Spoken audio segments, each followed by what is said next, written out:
I would say Bonneville is one of the most romantic and important places for speed in the world. When you're out there, you're tired. You're working real hard in really harsh conditions, and there's a million things going on in your mind just to make sure that you're safe, let alone make sure that the machine functions.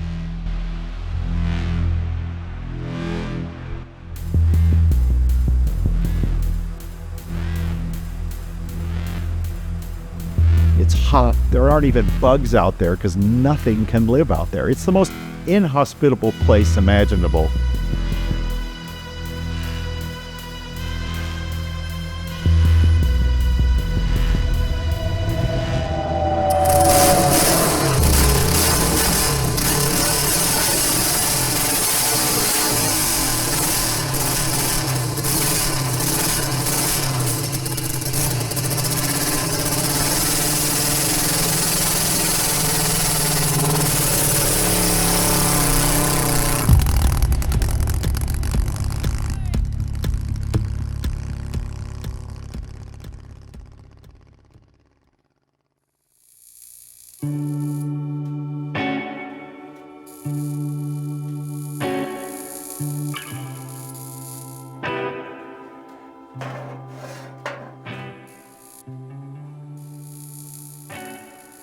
The thing that stuck out to me the most when I first met him was the way that he was just kind of in his own world.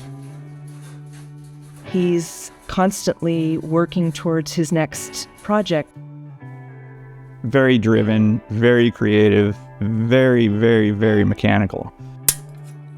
I don't think there's that many people that have the broad skill set that Alp has. From designing to building to hammering, English wheel, brazing, welding, deciding what to bolt, what to rivet, what to weld. He's a designer, a free thinker. I mean, he takes things apart and he looks at them and he figures out a way to make them better, and he does it. I put my life on the line riding his equipment. So, I mean, that's how much I believe in him.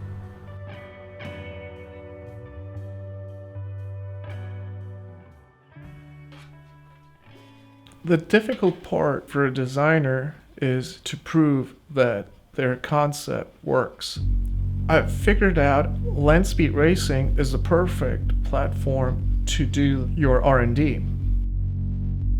You cannot make a living from your design work unless it works. And the best way to prove this is the race course. For me, Bonneville is one of the last bastions of the amateur racer.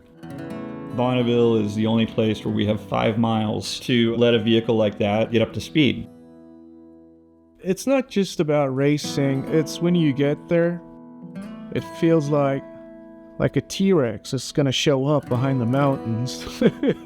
It looks so prehistoric.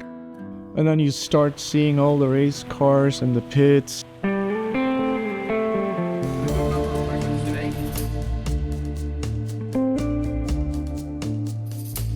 Next up, motorcycle 113, Milers Club.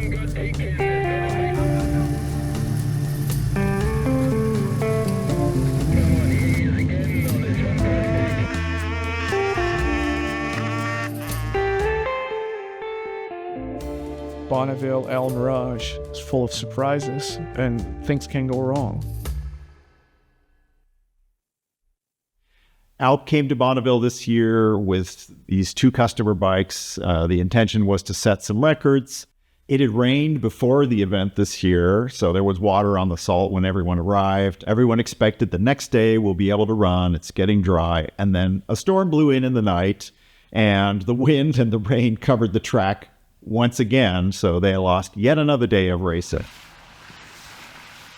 We're sitting here waiting for the water to go down on the track. It's very frustrating. You plan all year to come out here. Obviously, it's expensive, but you also got the commitment of a bunch of individuals who give up everything to come out here. Not sure we want to do this. Track's going to be a little mushy. Jim and the rest of the team are loading up and going back to Texas. And I think I'm hanging around to see if Alp comes. See if we're going to attempt to make some runs. Record we're going at after this year is about 168. It's on a Harley Davidson, so we hope Triumph will be able to beat it. The 1954 framed and engined bike, which puts it in the vintage class, burning 92% nitro. For those of you that don't know what nitro is, it's liquid dynamite. Essentially, you are running the engine at its absolute limit. That also means that you have to disassemble the engines, because that kind of strain produces cracks in aluminum, and you can weaken your cases. Alp expects 4 runs, and that's his safety limit. Skip Kennedy, the rider for the Hoodlums team, he decides to pack it in for his own safety, but of course Alp carried on. So this is an entry for the Hot Rod Hoodlums, and I'm the rider.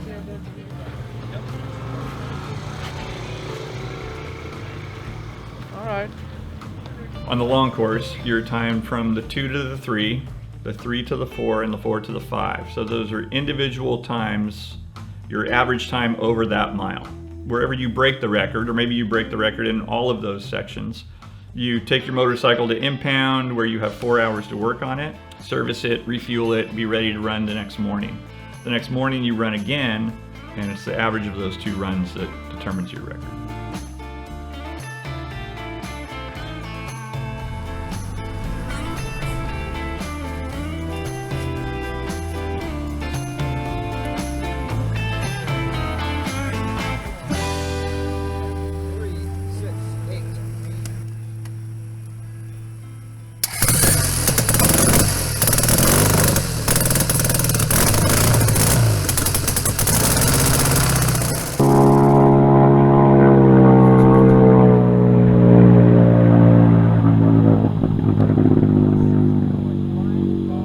I was like at the record speed, and then I just slowed down. I didn't have fuel anymore. And it's hauling ass up to 167 miles, right? We went 167, and it's perfectly cool. And then somehow it gets crazy hot. Alp came to Bonneville this year with these 2 customer bikes. The intention was to set some records, and that didn't happen. And that's just racing. The salt, it's something to respect. It's a weird texture, somewhere in between sand and snow, and we're always checking it out to see if it sticks together or if it falls apart, and how that'll affect one of our bikes and how we ride, how we perform out there.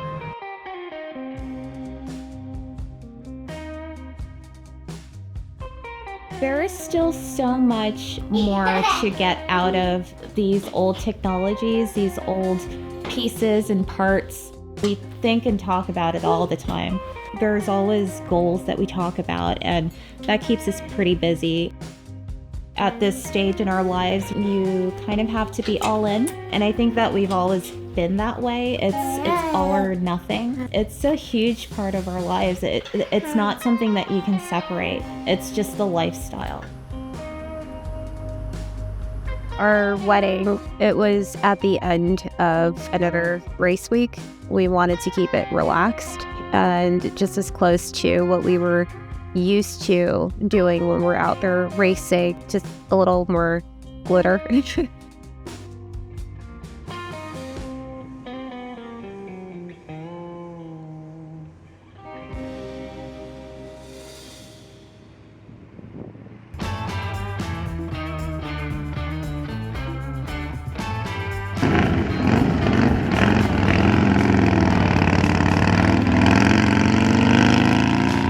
Here we are again.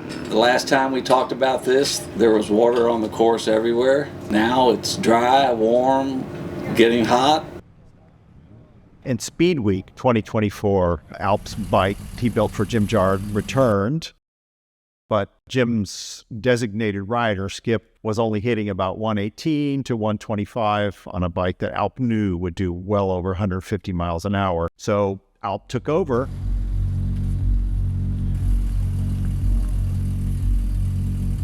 I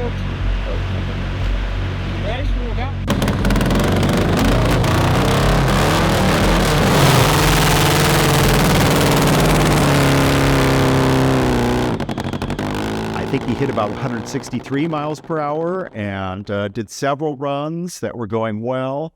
And then everything went bang.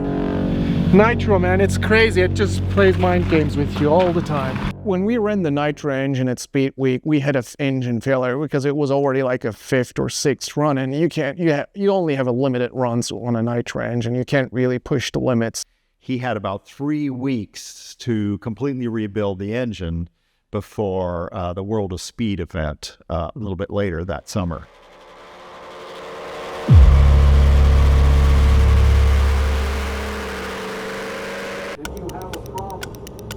They need to break in the engine. It's just been rebuilt after the blow up 3 weeks prior. It does need runs to kind of get to optimum.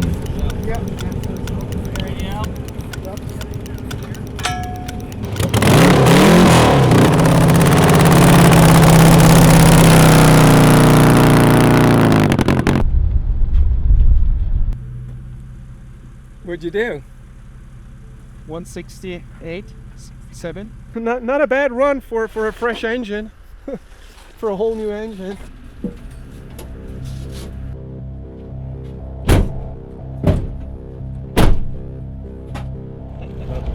How was everything? Well, it was pretty good, but I'm got some problems right now. So, they're having a hard time pulling a timing slip for you. Okay? Computer overheated and stuff. So, do you want to leave it in impound so that you meet the hour requirement, and I'll see if they can keep working at it and get you a timing slip? Yeah, for sure. And I'm super happy because I just rebuilt this engine. We had wet salt last year. We just crazy, and now I'm super happy. Yeah. So my record is only 58, so I know I got the record. You know. Well, but without a timing slip. But do you have the time, the duration of the? Do you have that? Well, how many seconds I stayed in there? The module got hot, so they're working on it to see what they get. They may not be able to get one, but they're going to try. I see. So it's not the printout, or I was going to say maybe handwritten would be fine. It's not, the information is not coming out of the machine. No, right. Oh, that sucks.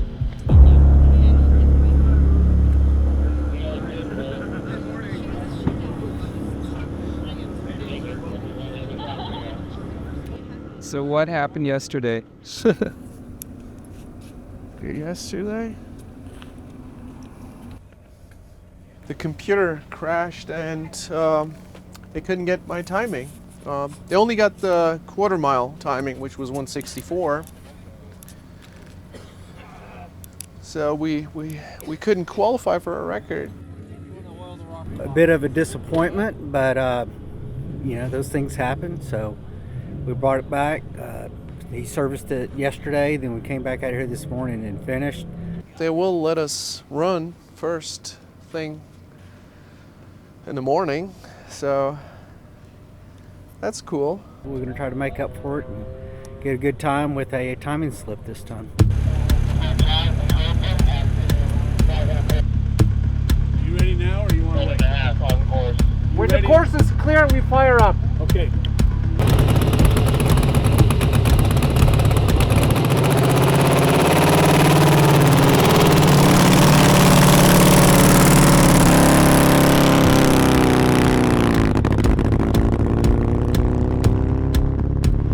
They called the 2 1/4, 170. No 3 mile call out.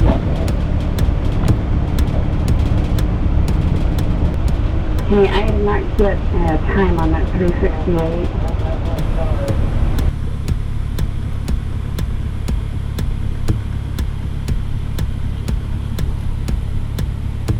How did you feel? Good. Average speed 172 probably. Did they say it? What did they say? They're not saying it. That's not good.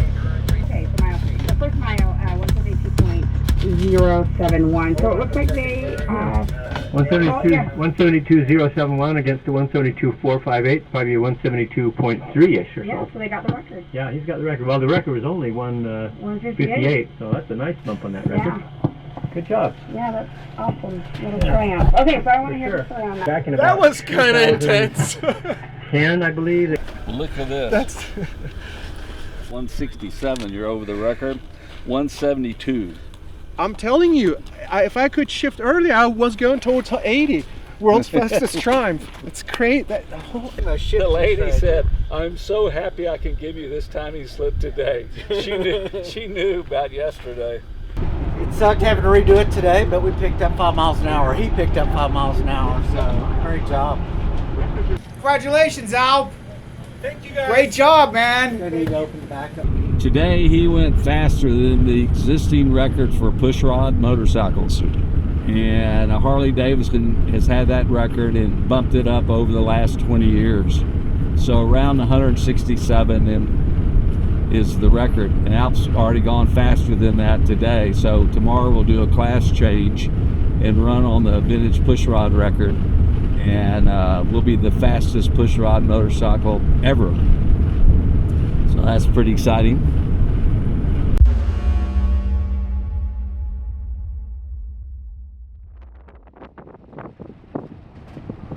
How did it feel? It feels normal. It's okay. Yeah. Nothing wrong. But a lot of stress on that drivetrain, the crank, and connecting rods.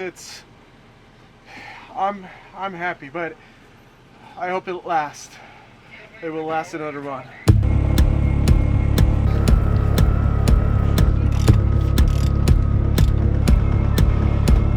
All right, we're good to go. Yeah, fine, good. Go when you're ready.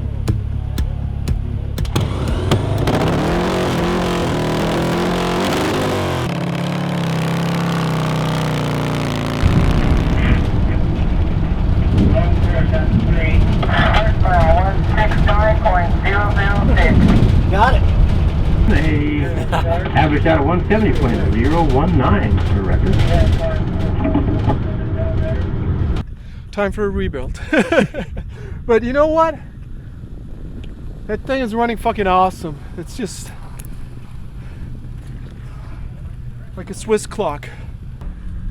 Alright, okay, you know what the record is, new record? 170.0189 blah blah blah. So it's gonna be 170.02 kind of approximately, almost. Yeah. So it's a little bit more than 170. That's bitchy. Normally I wouldn't run 5 times, but we had to because of the timing clock failure. That was a bummer, but we made it. It's the fastest 750 in the book now. Jim, I appreciate all your help and support, and we made it, and we will talk within the next few days.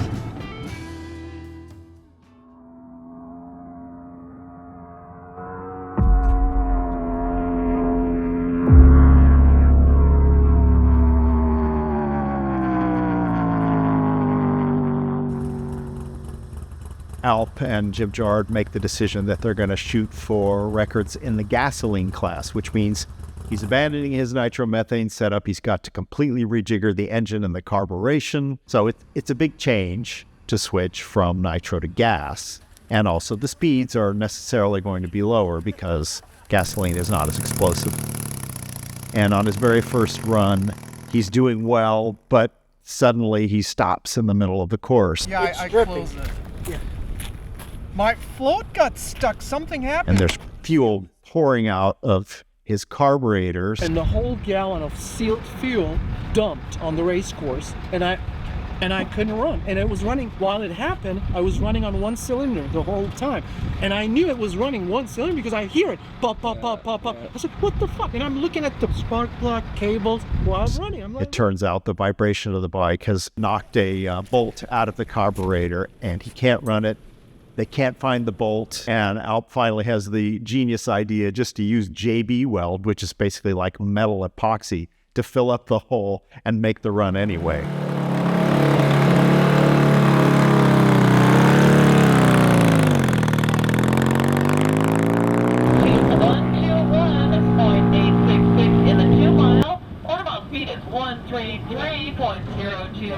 Come on out. Looking good. Just hold that speed through the tree and we got it.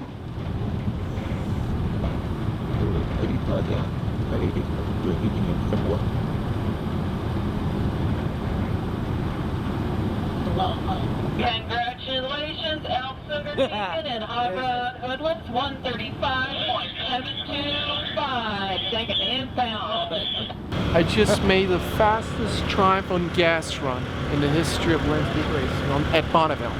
And then he decided that they were going to go for a higher record of 134 miles an hour, which meant they had not much time to reconfigure the bike for the next day's run for this second set of records.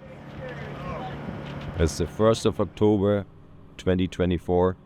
It's the last day of the World Finals event.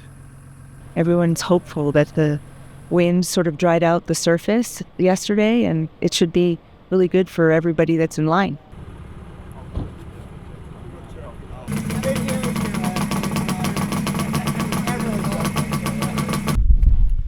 This thing is hauling ass, man.